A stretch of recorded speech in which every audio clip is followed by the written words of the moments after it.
Sir. Hello madam. हाय। नमस्कार sir. नमस्कार madam. आइए, नमस्ते। क्या नाम है आपका? আমার নাম স্যার ভবা পাগলা। সবাই আমাকে ভবা পাগলা বলেই ডাকে। আমার একটি ভালো নামও ছিল, কিন্তু এখন আর আমার সেটা মনে নেই। সবসময় আমি এদিক ওদিক ঘুরে বেড়াই, তো সেজন্য নামটা আমার আর মনে নেই। তাই আমাকে সবাই যে নাম দিয়েছে ভবা পাগলা, আমি সেই নামই পরিচিত। कहाँ से आप? স্যার ম্যাডাম, সেই অনেক দূর কলকাতা থেকে আজকে এই ইন্ডিয়ান আইডল মঞ্চে এসেছি। আর এই ইন্ডিয়ান আইডল মঞ্চে এসে আজকে আমি মানে মন থেকে খুবই খুশি যে আমার অনেক দিনের স্বপ্ন ছিল এখানে আসার। তাই আমি আজকে আসতে পেরেছি, আমি খুবই খুশি। আমার এই খুশি আমি আপনাদেরকে বোঝাতে পারবো না যে আমি কত খুশি হয়েছি এই আইডল মঞ্চে এসে। आप यहाँ क्या करने आए? আমি এখানে এসেছি স্যার একটি আপনাদেরকে বাউল গান পরিবেশন করার জন্য, যেটা একদম মানে ভাটিয়ালি যে গান হয় সেই গান আপনাদেরকে আমি আজকে গেয়ে শোনাবো এই মঞ্চে। আর সেই গান করার আগে আমি আপনাদের কিছু বলতে চাই। बिल्कुल बिल्कुल। गायकी में इंटरेस्ट शुरुआत का। তো স্যার ম্যাডাম, আমি এখন আপনার সামনে আমার জীবনের একটা ছোট্ট গল্প তুলে ধরতে চাই, যে আমার এই অবস্থা কি করে, আজকে আমি বাউল হলাম কি করে, সেইটাই আমি আপনাদের কাছে আজকে তুলে ধরবো। बहुत सही, बहुत सही। তো স্যার ম্যাডাম, আমার বাবা আমার অনেক ছোটবেলায় বিয়ে দিয়ে দিয়েছিল। তখন আমি কিছুই বুঝতে পারতাম না, কিছু জানতাম না, কিছু মানে তেমন আমাদের জ্ঞান হয়নি অনেক ছোটবেলায়। তার কারণ ছিল বাবার বন্ধু মেয়ের সঙ্গে বাবা কথা দিয়ে রেখেছিল যে আমাদের বিয়েটা হবে। তারপরে বাবা দেরি না করে ছোটবেলায় আমাদের 4 হাত এক করে দিয়েছিল। बहुत सही, बहुत सही। তো স্যার ম্যাডাম, তখন তো আমাদের অত বয়স হয়েছিল না, যে পরিপূর্ণ বয়স হয় সেই বয়সটা তো হয়েছিল না, তখন আমরা ছোট ছিলাম। তাই বিয়ে করার পর আমরা তো বুঝতে পারিনি যে আমাদের বিয়ে হয়ে গেছিল। তখন আমরা মানে কি বলবো, ছোটরা যেমন থাকে তেমন এই খেলাধুলো করতাম, রান্নাবাটি খেলতাম, এসব করেই আমাদের দিন কাটছিল। क्यों क्यों ऐसा क्यों? যখন আমার প্রায় 18 বছর বয়স হয়, আমি একটু বুঝতে শিখি, তখনই আমার বাবা মারা গেল। আর আমি তখন সংসারে হালটা ধরার চেষ্টা করি। আর ঠিক তার কিছুদিন পরে আমার স্ত্রী তখন অন্য জায়গায় আলাদা করে নতুন ভাবে একটা ভালোবাসা অন্যজনের সঙ্গে পেতেছিল। তারপর আমি কোনো রকম ভাবে সংসার চালানোর চেষ্টা করলাম। আর আমার স্ত্রী কোনো আমার কথা বুঝলো না, কারো কথাই শুনলো না, সে অন্য জায়গায় অন্য ছেলের সঙ্গে চলে গেছিল। আমি আমার স্ত্রীকে অনেক বোঝানোর চেষ্টা করি যে তুমি ফিরে এসো, আমি অনেক খবর লাগাই, চিঠি পাঠাই তার কাছে, কিন্তু সে কোনো রকম আমার কথা শুনলো না। সে শুধু একটাই বললো যে আমি এসব ছোটবেলার বিয়ে মানি না। তো আমি বললাম, কেন মানো না? আমার বাবা তো আমাদের বিয়ে দিয়ে গেছিল। বললো, না, সেটা ছোটবেলায় ভুল করে দিয়েছিল, আমি সেটা মানি না। তোমার মতো এই ভিখারির সঙ্গে আমি আর থাকতে চাই না। তারপরে আমি আমার আর স্ত্রীকে বাধা দিইনি। সে যদি আমাকে ছেড়ে ভালো থাকতে পারে তাহলে থাকুক, আমি তো সবসময় তার ভালো চেয়েছিলাম। बिल्कुल बिल्कुल। এরপর আমি আমার স্ত্রীর কথা বাদ দিয়ে পাগলের মতো দিন কাটাতে থাকলাম। আর এর মধ্যেই দেখি আমার মাও অসুস্থ হয়ে পড়েছিল, কেননা অনেক বয়স হয়ে গেছিল মায়ের, সেই জন্য। তারপর আমি এখানে ওখানে গ্রামে গঞ্জে অনেক জায়গায় বাউল গান করে বেড়াই, যেখান থেকে আমার ডাক আসতো সেখানে আমি যেতাম। কিন্তু আমি কখনো বুঝতে পারিনি যে নদীর জলে আমি আগাছাওয়ালা জমি কিনে সেখানে চাষ করা শুরু করেছিলাম। কিন্তু আমি কোনোদিন ভাবিনি যে আমি এই আগাছাওয়ালা জমিতে চাষ করব। তারপরে ম্যাডাম, সেটা আমি বুঝতে পারি যে আগাছাওয়ালা জমিতে কখনো চাষ হয় না। চাষ সম্ভব কিভাবে, সেটা প্রথমে আগাছা পরিষ্কার করে তারপরে চাষ দিয়ে তারপরেই কিন্তু ধান লাগানো যায়, তাছাড়া কিন্তু যায় না। सही बात है। क्या बात। वाह। আমি স্যার ম্যাডাম চাষ না জেনে জমি কিনে বেকার খেটে আমি মরলাম, 3 মাস কিন্তু সেই জমিতে কোনো ফলন ফললো না। তাই আমি পাগলের মতো উলু বনে মুক্ত ছড়ানোর মতো কাজ করলাম। এটাই আমার সব থেকে বড় পাগলামি। আর দ্বিতীয় পাগলামি মানে আমি করেছিলাম যখন বিয়ে হয়েছিল, আর তাকে আমি সব থেকে আপন ভেবেছিলাম, সেটাই আমার দ্বিতীয় পাগলামি। बहुत सच्चे लोग होते हैं ना मेरा। কিন্তু তার স্যার বয়স হওয়ার সাথে সাথে সে চলে যাবে, সেটা আমি তো কখনোই ভাবিনি, বলুন। से घिनौना काम कोई कर ही नहीं सकता। यहाँ आप आए हो, सबसे पहले गाने शुरू करने से पहले आपसे मैं गले मिलना। তো স্যার ম্যাডাম বলুন তো, বর্ষাকালে কেউ কি আলুর চাষ করে? আমি কিন্তু সেই চাষই করেছিলাম, আলুর চাষ। তার মানে কি, আমি আমার স্ত্রীকে ছোটবেলা থেকে খুবই ভালোবাসতাম। তো আমি তো ভেবেছিলাম হয়তো সেও আমাকে ভালোবাসে, কিন্তু সে যে আমাকে টাকার বিনিময়ে ছেড়ে যাবে সেটা তো আমি ভাবিনি। ঠিক তেমনই বর্ষাকালে কেউ আলু লাগায় না। আলু লাগালে কি হবে, বর্ষার জল ভরে সে আলু কিন্তু পচে যাবে, সে আলু কিন্তু ভালো হবে না। অতএব চাষ কিন্তু জেনে বুঝে করতে হবে। বর্ষাকালে কিন্তু ধান লাগানো সব থেকে ভালো, তাহলে ধানটা ভালো হবে আর ফলনটাও ভালো পাওয়া যাবে। কিন্তু আমি তার উল্টো করে ফেলেছিলাম। তো স্যার ম্যাডাম সেসব কথা না ভেবে আমি আমার গানে ফিরে আসি। আজকে আমি যে গানটি গাইবো সেই গানটি হলো, চাষ না জেনে জমি কিনে বেগার খেটে মরলি। এর মানে হচ্ছে, চাষ না জেনে যদি জমি কেনা হয়, সেখানে তো যদি আগাছা হয় সেটা তো বেগার খাটাই হলো, এই কথাটি বোঝানো হয়েছে। তো স্যার ম্যাডাম, গানটি যদি আপনাদের ভালো লাগে অবশ্যই আমার চ্যানেলটিকে একটি লাইক, কমেন্ট, সাবস্ক্রাইব আর শেয়ার করে আমার পাশে থাকার জন্য আমি অনেক অনুরোধ করছি আপনাদের। আর গানটির মাঝে যদি কোনো ভুল হয় আর আমার কথার মাঝেও যদি কোনো ভুল হয়, আমাকে অবশ্যই আপনাদের সন্তান, ছেলে বা ছোট ভাই হিসেবে আমাকে ক্ষমা করে দেবেন। তো সবাইকে গানটি শোনার জন্য আমি অনুরোধ করছি। আপনাদের সবাইকে নমস্কার, আপনারা গানটি শুনুন মন দিয়ে। সবাইকে নমস্কার। आप सुर लेके आप शुरू कर। সব সময় মাঠে কি লাগাতে হয়, যারা আসল চাষা ঠিক বাবা ধানের বীজ জমিতে গুঁজে দেবে। আর আমার মতো চাষা বর্ষার সময় বাবা ধানের বীজ গুঁজা বাদ দিয়ে আলুর বীজ গুঁজে দিয়েছে।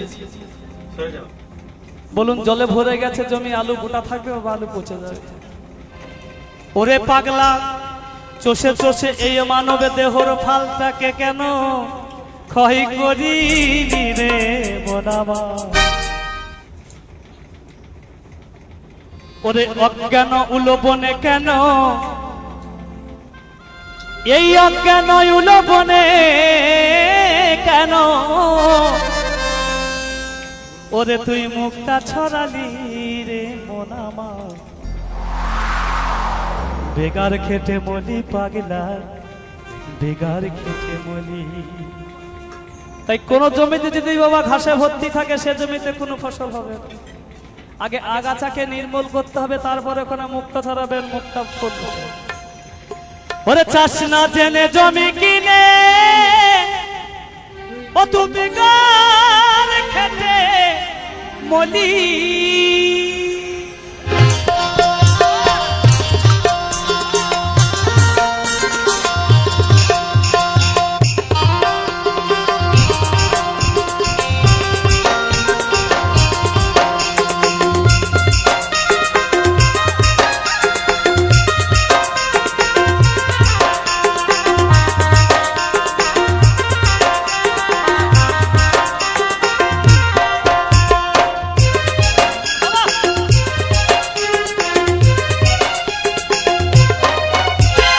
অজ্ঞান উলোবনে কেন, ওরে অজ্ঞান উলোবনে কেন মুক্তা ছড়ালি রে মনামা।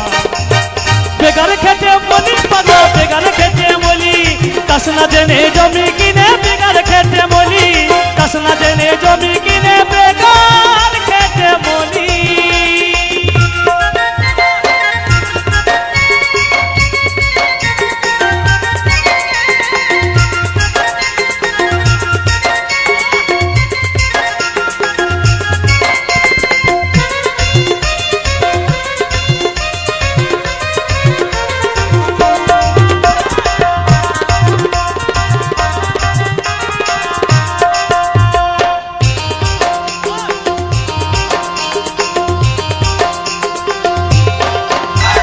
সোনার জমি পেয়ে রে তুই করিলি না আবাদ, সোনার জমির সোনার ফসল সব গেল বরবাদ, ওরে সব গেল বরবাদ।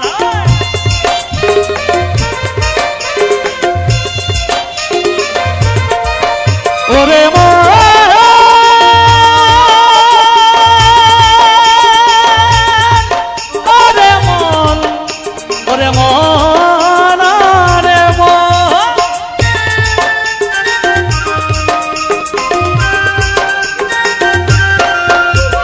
সোনার জমি পেয়ে রে তুই করিলি না আবাদ, সোনার জমি বাড়ির সোনার ফসল সব গেল বরবাদ, ওরে সব গেল বরবাদ।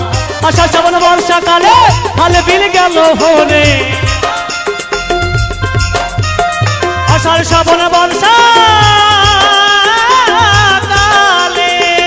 আষাঢ় শ্রাবণ বর্ষাকালে খালে বিল গেল ভরে। বর্ষার সময় মাঠে কি লাগাতে হয়? যারা আসল চাষা ঠিক বাবা ধানের বীজ জমিতে গুঁজে দেবে। আর আমার মতো চাষা বর্ষার সময় বাবা ধানের বীজ গুঁজা বাদ দিয়ে আলুর বীজ গুঁজে দিয়েছে। বলুন জলে ভরে গেছে জমি, আলু গোটা থাকবে বাবা, আলু পচে যাবে। আচ্ছা শ্রাবণ বর্ষাকালে খালে বিল গেল ভরে, ওরে পাগলা মাঠে গিয়ে কেন আলু লাগালি রে বাবা। বেগার খেতে মলি বাবা, বেগার খেতে মলি, কাসনা দেনে জমি কিনে বেগার খেতে মলি, কাসনা দেনে জমি কিনে বেগার খেতে মলি।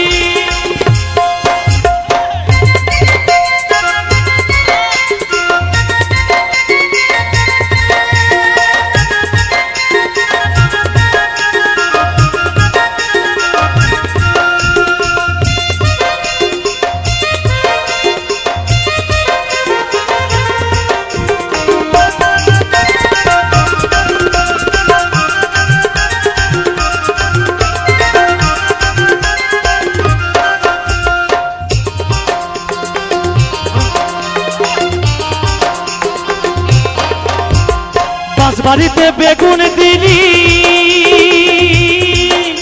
বেগুন বাড়িতে বাস, কোনা কেলে লাগালি তু বালু চরে ধান, ওরে বালু চরে ধান।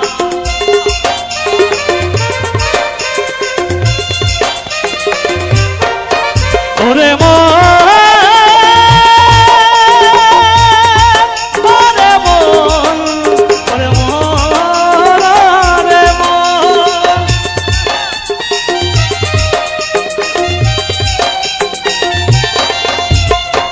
বাড়িতে বেগুন দিলি, বেগুন বাড়িতে বাস, কোন আটকেলে লাগালি তুই বালু চরে ধান, ওরে বালু চরে ধান। রবি শস্য গ্রীষ্মকালে পুরে মলা রৌদ্র জলে, রবি শস্য গ্রীষ্মকালে, রবি শস্য গ্রীষ্মকালে পুরে মলা রৌদ্র জলে। ওরে পাগলা চষে চষে এই মানবে দেহর ফালটাকে কেন ক্ষয় করিলি রে বোনাবা। বেগার খেতে মলি পাগলা, বেগার খেতে মলি, কাসনা দেনে জমি কিনে বেগার খেতে মলি, কাসনা দেনে জমি কিনে বেগার খেতে মলি। অজ্ঞান উলবনে কেন, ওরে অজ্ঞান উলবনে কেন মুক্তা ছড়ালি রে বোনাবা। বেগার খেতে মলি পাগলা, বেগার খেতে মলি, কাসনা দেনে জমি কিনে বেগার খেতে মলি, কাসনা দেনে জমি কিনে বেগার খেতে মলি, কাসনা দেনে জমি কিনে বেগার খেতে মলি, কাসনা দেনে জমি কিনে, কাসনা দেনে, কাসনা দেনে জমি কিনে বেগার খেতে মলি, কাসনা দেনে জমি কিনে বেগার খেতে মলি, কাসনা দেনে জমি কিনে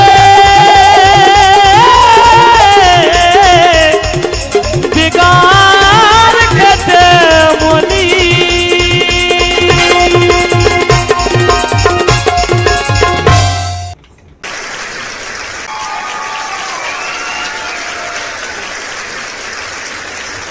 खुशियाँ डिजर्व करती हो तुम, ये डिजर्व करती हो। लेकिन क्या गाते हो तुम? इतना एफर्टलेस है, इतना दिल से निकला हुआ परफॉर्मेंस है, क्या टोनल क्वालिटी है, क्या एक्सप्रेशन है, क्या एटीट्यूड है, क्या स्टाइल है।